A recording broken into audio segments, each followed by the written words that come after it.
Рахмат, Асылбек Шарипович. Феликс Шаршембаевич менен биз 10 күндөн бери, бир жумадан бери суранып атабыз. Биздикин да келсин деп, Феликс Шаршембаевич бир эле Ар-Намыс фракциясынын лидери эмес, ал коалициянын төрагасы. Бул бир. Экинчиден, Асылбек Шарипович, мен кече могул жерде 17 мартта эскерүүдө турганда Аида Салянованын бир тууган агасы менен жолуктум, сүйлөштүм. Мен эч качан жылган адамды тепкен адам эмесмин. Бирок ошол жерде Асылбек Шарипович айтты, агасы. Аида Салянова саясаттын курмандыгы болду, бул биринчиден деди. Менин агам боюнча, Кадыр Алиев боюнча, бул жогорку жактын заказын аткарды деди. Жогорку жактын заказы ким болушу мүмкүн? Айдадан чоң, биринчиден, башкы прокурордон чоң. Экинчиден, Асылбек Шарипович, кечирип коюңуз. Бирок кайрадан телефон менен чалып айтты мага. Агасы, бул жерде Асылбек Шарипович агаңан барып сура, ошонун заказы деп. Мындай интригаларды, мындай аралашууларды чакыргандыгы үчүн аларды да биз сурашыбыз керек, такташыбыз керек. Бул сөздү бир эле мага эмес, жалп белге айтып жүрөт. Ошон үчүн 10 мүнөттүк тайм-аут сурайм. Жөн эле сүйлөй бересиз, сүйлөгөнүн, Кичине мындай акылың барбы? Кичине менен сурап койсуң кача бы. Жөн эле сүйлөй бересиң, билесиң ал баягы келесоолук сөз экенин. Кайра бер. Биринчи микрофон. Менин акылым барбы? Жокпу? Жөн сүйлөп атамбы же так сүйлөп атамбы тактаңыз. Суранам. Аны үчүн мен 10 мүнөттүк тайм-аут сурайм. Азыр биз кеңешели Чыңгызбек Макишевич дагы күйүп атат бир тууган үчүн киргизүү боюнча 10 мүнөттүк немеде биз чечели кайрадан сунушка чыгайлы. 10 мүнөттүк тайм-аут сурайм. Рахмат. Бирок көчөдөгү сөз сүйлөбөгүлө бул жерден депутат деген намың бар бул жерде. Каякта көчөдөгү болбогон нерсени сүйлөйсүң бул жерде. Күйүп атам. Башыңды иштетпейсиң, ошол эле туурабы же туура эмеспи? Урматтуу депутаттар, экс спикер деп айтылып кетти. Анда сөз Асылбек Шарипович сурап атат. Аты атылып калды. Унчукпай эле отурайын дедим эле, болбой эле тийишип атышат да. Эми айтылып турган сөздүн баардыгы айтылып атат. Урматтуу Жантөре Жолдошевич, урматтуу Сапар Жумакадырович, бир жумушту кылгандан кийин мындай эркекчилик кадамга барып, ооба башынан аягына чейин биз болгонбуз.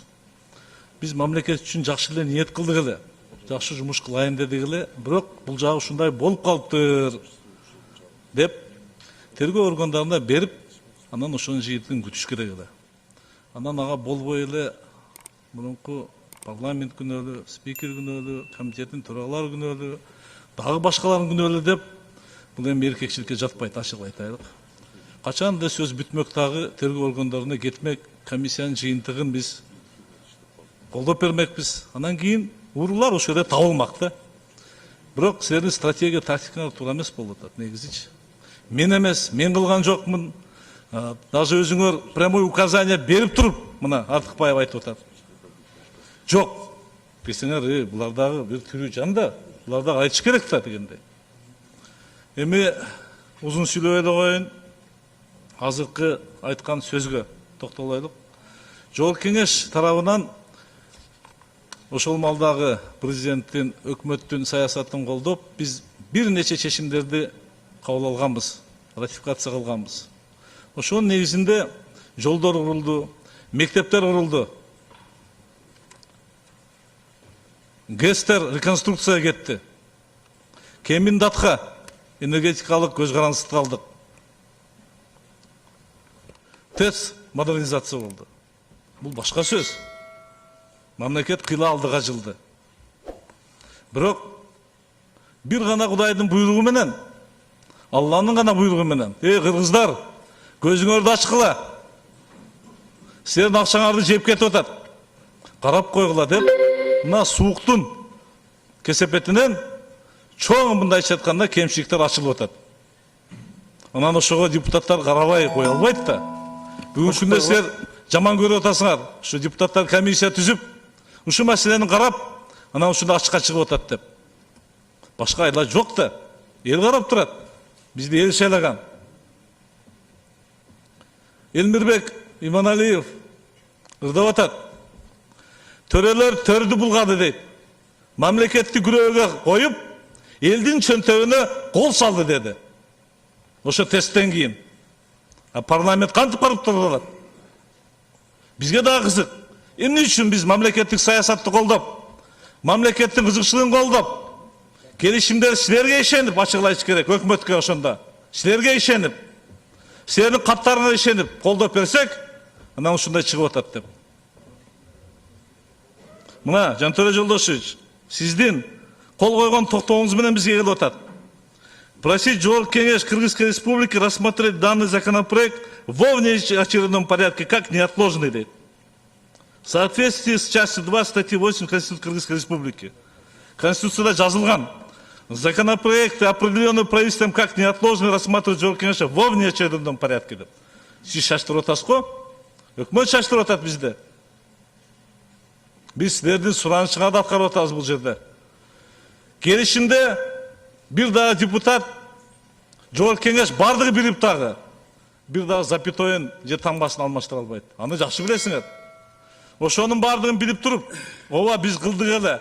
Ким күнөөлүү болсо жазасын тартсын деген ордуна силер өзүңөр баш болуп күнөөлөрдү баш жактан издегиңер келип атат да. Бул туура эмес. Ачык айтыш керек. Мен деле таң калып атам. Кандай мындай урурлук болушу мүмкүн деп.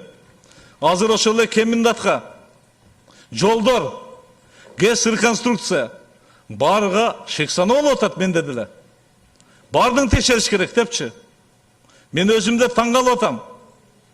Биздин 87 Батыр 2010-жылы канын жанын берип, ошол жерде көп эле жарадар болуп, анан айрымдары эки көзү менен ыйлап, эки колу менен кантип урдайт эле деп мен деле таң калып атам. Бирок бардык урук сөз болуп калат. Ошон үчүн комиссиянын жыйынтыгын колдоп, бардыгыбыз эле, силер дагы тергөө органдарына беришибиз керек. Тергөө органдары өзлөрү аныктайт. Эмне болгон, кандай болгон дегенде, болбоду дегенде ошол эле Кытай эл республикасы биздин жакшынакай коңшубуз, алардын биздин мамилебиз эң жогорку деңгээлдеги жетекчилер керек болсо бизге жардам берет.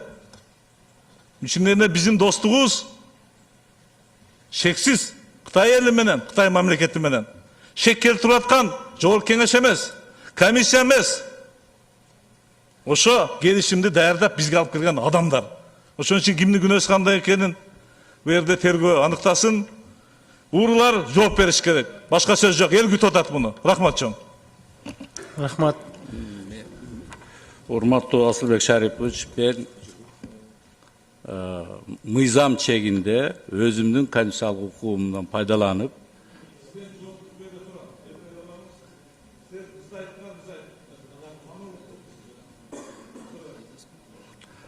мен мыйзамга негиздүү сунушумду карап бергенде деп жөнөттүм. Мен дагы толуктап койсом, урматтуу Асылбек Шарипович, бул жерде мен дагы бир жолу кайталап коеюн, мындай бири-бирибизге күнөө коюп, андай деген маселе жок. Мен бир эле маселени коюп атам. Ошо комиссиянын чечимине кирип аткан фамилияларды толукташ керек. Эмне үчүн фамилиялардын баары кирген жок деген маселе болуп атат. Фамилиялар кирсин, пожалуйста, иликтөө иштери жүрсүн. Ошол эле маселе болуп атат. Мен эч кимди күнөөлөгөн жокмун. Ошол эле болуп атат. Асылбек Шариповичтин микрофон бергиле. Эл угуп турат, эл карап турат. Жантөре Жолдошевич, бирибиздин мурункуларды чуксак көп нерсе чыгып калышы мүмкүн. Эл анын бардыгын билет, ачыгын айтайлы. Ошон үчүн бирөөнүкүн эч качан чукубай жүргүлө. Ар кимге өзүңөргө жооп бергиле, ошол жакшы болот. Кимдин сөзү кайсы нукта туура кетип атат, же кимдин сөзүнүн артында дагы иштер бар экенин эл байкап турат. Эл тараза. Калганын мына тергөө органдары өздөрү аңдап берет, Кудай билсе. Булардын милдети ошол, биздики эмес. Чоң рахмат. Рахмат.